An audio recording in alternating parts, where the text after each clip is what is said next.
Hey guys, welcome to part 1 of Let's Play Red Steel 2.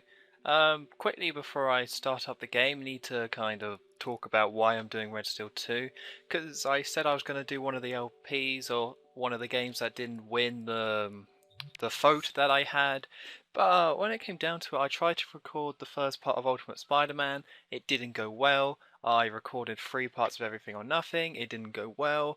And then I decided not to try Time Splitters 2.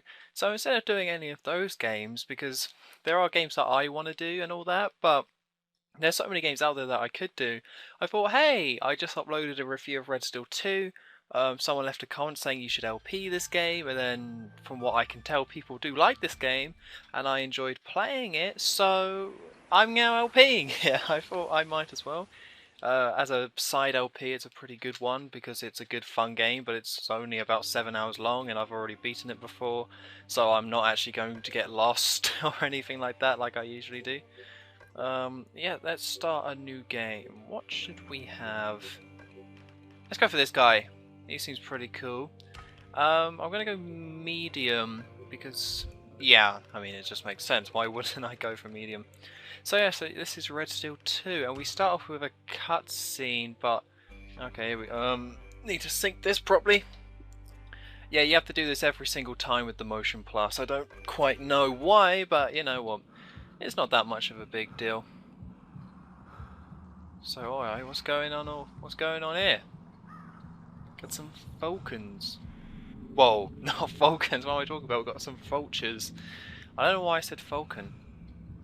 I don't know. Hey, I guess we're playing New Vegas or something like that. Or that other thing where you start off near dead in a desert. I know there's a film where that happens, but I can't remember the name of the film or what film it is. But I know it happens. Things are not looking good already. Huh. This can only be a good thing. This can only be a good thing. Oh, a nice man on a motorbike. He's got some rope going on there. I don't know what's that. You know, what's that all about? And there we go. It's weird. This is a cutscene, and you can't control it right now, but it kind of feels like you should be able to control it at this point in time. I mean, you can't, but... And also, if there's no subtitles, then I'm sorry, I will turn them on. But I have to skip the cutscene to turn them on if they're off. I don't know. See, every time I see this sort of thing, this sort of... I don't know what this is, like some sort of a dried up waterway or something like that. I just always go to Terminator 2. I always think of Terminator 2 with that bike chase. I'm not too sure why. Well, obviously I know why, because it's the most famous, you know, example of, you know, being along there. Not for long. Wasn't really that funny, if I'm being quite honest. Yeah, and subtitles are off. Goody. Why do subtitles have to be off by default? Yeah, this is still a cutscene. Still not controlling any of this. It's a cool cutscene though. It definitely is a cool cutscene. Ooh. So if you know, the game has just started and we're already blacked out twice. Although I guess you could say white out for the first time because of the blaring sun in our eyes, but... Well, that guy's super dead. We seem to be okay? Yes! And we're okay with our cool guy hat. Our hat should not still be on. I don't know how a hat doesn't fall off when you're being dragged by a motorbike, but whatever, I won't complain. That hat's just too cool to get blown away. It doesn't even give a turkey. Oh, it's you! Oh. Oh, we stink. Oh, we are no good at this. With your own katana. Ain't that poetic? Oh. Yeah! Kick him in the balls. We truly are the bravest hero. Oh, and he wants to kill us apparently. What a shocking revelation. Right, let's go on to options. There we go. Enable. Because that's just how it goes. Oh, whoops, spilt water everywhere. But whatever, let's just ignore that for a meanwhile. Oh, let's... Oh, a gun. See the gun, like on the floor there, looks exactly like a gun does in Red Steel 1 when it's kind of glowing on the floor. But this game has like enough style to it, so it kind of makes sense. So I did like Red Steel 1, you know. Of course, I guess I should mention, if you want to see my full thoughts on Red Steel 1 and Red Steel 2, go check out my reviews, because I have uploaded those. But I get a chance to actually talk a bit more about this game, because the review was kind of short, because I didn't really have that much interesting stuff to say about it, or stuff that's relevant for a review. But this game is really good. Oh, you can be so nice and precise with this game, it's awesome. Okay, wait, is this... Yes. So yeah, so whenever you see like a red little thing like that, you can shoot it off. I think the game does tell you that, but... And whenever the walls are glowing like this, that means you can climb up them. I don't know why someone put sheet metal like that. And you can jump across like that. Because in this game you can't jump. Your controls are actually really limited when you're just walking around. All I can do is just like look around. And I can't really aim that high. Yeah, that's the highest I can aim.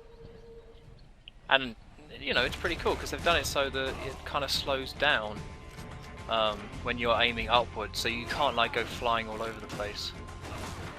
And well, we don't have our swords yet, so let's just take these guys out the old-fashioned way. I don't think shooting is the old-fashioned way, but whatever, in this game it is. Okay, save the old man. Well, I guess I'll do that. I think there's something around here we can shoot. Is there? No? Okay. If you haven't played this game before, I guess I seem like a crazy person there, but there's these little things you can shoot to get more money. And I swear there was one at the beginning here, but... Oh well, what are you gonna do? Oh, I guess that's the... There. Oh, this is really mean. He just cut the back of its leg. There's just no need for that. Yeah. Don't even give a fudge. And they were hanging him. He's an old man. It's rude. It's just really rude. That's what I say. I see that you lost your sword. That's just great. See, this is like one of the only times your character talks in this game. He's not a silent antagonist or protagonist, I guess it is. But, you know. But he talks then and then he talks like at the end. He might talk in between, but most of the time he's just doing cool stuff. Cool guy stuff. Okay, let's do some training. Use your... like a sword. Alright. Sure your arm backing is important. Yeah, I guess no, I did that. Oh, okay. Yeah, this game, one flaw I didn't really mention about this game, because it's not really a major flaw, or one thing I didn't mention in the review, was, yeah, I did, there we go, is that there's a lot of tutorials in this game. Oh, you spend, like, the tutorials are good, and obviously they're necessary, so I can't really complain too much, but, you know, you still have to sit through quite a few. But you get some nice lady in a white t-shirt being like, do like this. If me, a useless girl, can do it, I'm sure you can too. There we go. I don't think they were going for that. God, it sounds like I was trying to say that Ubisoft are sexist, but that's not true. Although they are French. Okay, now I've just insulted the French. Fantastic. I'm just such a wonderful person. This first Let's Play is just going so well. Got nothing against the French. Alright, take some of this. There we go.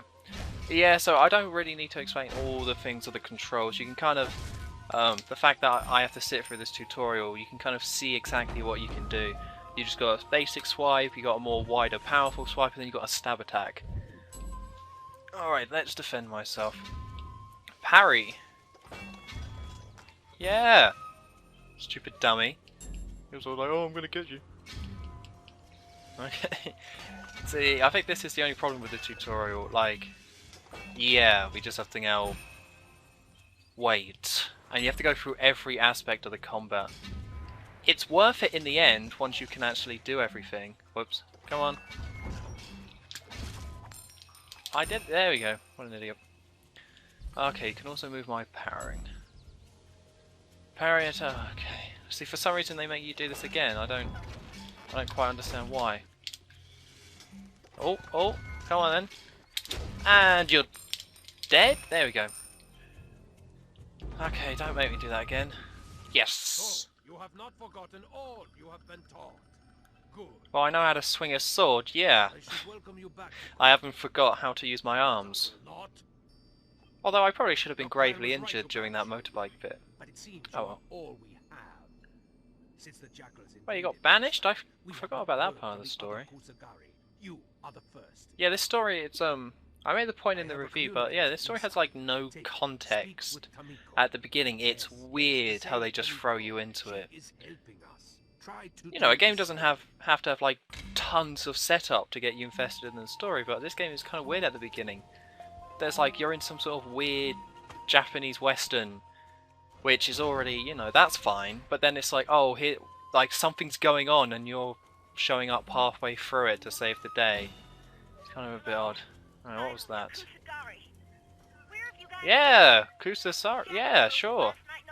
That's me. Yeah, because you don't, like, the whole thing is that your whole clan's been wiped out and now it's only you, so you have to, like, save the day. Okay. Right, let's get a new mission. Or the first one. Okay, let's go hunt the jackals. That sounds like a lot of fun. One thing that's odd about these controls is that if you press the C button, you bring up that... Oh, I just did it, didn't I? Yeah, you bring up the menu. And it's, when I was first playing this game, I constantly accidentally pressed the C button. Because it's weird, I don't think you use Z. Like, you would think they would make you use Z a lot, but no, I think most of the controls come from, you know, motion controls or A and B. There's like very little Z in there. Right, there we go! See, when I first was playing this, you know, this kind of did take me a while to get used to killing these guys. The controls didn't take me that long to get used to, but you kind of, the more you play the game, you realise that there's just so many better ways. Oh no, yeah, you do use Z. What am I talking about? But yeah, you don't need Z that much. You need it to switch targets, but I don't know. Most of the game is kind of, you don't really need it at all. And I didn't really think this LP through, didn't I? There's going to be a lot of times where my voice is just going to go weird because I'm flailing around like a madman. Oh well, what are you going to do? Nice! First mission complete. I'm pretty good. It was pretty sloppy. I did get slashed a couple of times actually. But now, of course, we have to do more training because... I mean, we have to do more training. I can't remember what he teaches you next. We know all the basics. And I can't remember. I think maybe we're getting a new special move. Oh no, it's this. It's dodge. Yeah. Yeah, you can sidestep like this. Okay, sure. Okay, I'm already behind the dummy actually, so... There we go. And done? Are we done with the tutorial? No, fine. Fine. I just did this. Oh no, the dummy is going around. It's weird, you don't really use this mechanic that much, or there's like, obviously you dodge a lot. Come on, there we go. You do dodge a lot, but there's not that many enemies where you have to get behind them like that. Most enemies you can just attack from the front and it's fine, so... Yeah, it's weird that they did the training with the dummy like holding the shield, implying most people are going to have shields. There's only one sort of enemy that I can think of that has a shield. And I really hate those enemies, they're terrible. Okay, let's go take out Jack. But one thing that kind of needs to be said about this game, I'm not slagging the game off, but it is really similar to Borderlands. Like when I started playing this game, it's kind of creepy how similar it is to Borderlands. Although, like, I think if they, oh god, if they like was making this on the 360, they would have made this an open world like Borderlands, and then the thing would have been complete. It's pretty much Borderlands, but with Western, like, yeah, with cowboy Western stuff. Okay, there we go. See, you can just get headshots so easy. I think part of that, yeah, I think part of the headshot thing is that they are kind of generous about where you hit someone. I think that's part of it, but it still does feel very precise, shooting people in the head. You know, when I play COD, I do get headshots and stuff, but not this many. Oh no, it's Jack! Or the Jackals. Nope, nope, just gonna have to kill you. And end of boss battle. Woo! The day has been saved. I don't know why the mission's called Dead or Alive. There's no way you can do it by sparing his life.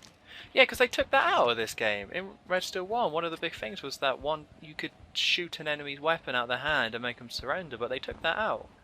Which I was kind of disappointed by. It's one of the most cool, or it was one of the cooler things about Red Steel 1.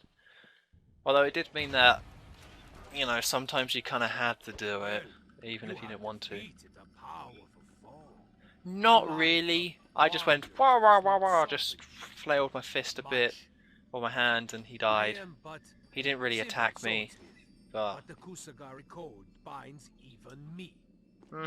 That's right. For this victory, That code. I must teach you something new. Aha, there we go. Get into the good moves. No, I don't want to approach your forge. Oh well, I better do what he says. The rush. This is a good move. This is a move I like to use all the time. See, that loading screen's really cool, but you rarely see it because there's like no loading screens in this game, or there's very little. Obviously there's loading, but the loading is disguised by the doors. So that loading screen you don't really see. Okay, there we go. See, and that's the rush, and that's how easy it is to use. You just kind of go like that. Oh, and then you stab him on the floor if you kind of want to, if you're into that. Okay. Oh, no, don't make me do it 3 times. See, they have to make you do it 3 times just so they know that you know you actually did learn it and you're not faking it. But still, you still have to do the same move 3 times. And there we go. Great! Great! No. There we go. Yeah, I never used that. The finishers are really handy in this game, but I never used the rush finisher. Kinda seems a bit pointless. Oh well, with that I think I'm going to end off the part here, so next time in Let's Play Red Steel 2 on the Wii, we will continue doing missions and try and put more of the story together. So I've been on Storm23, don't forget to like, comment and subscribe, and I will see you next time.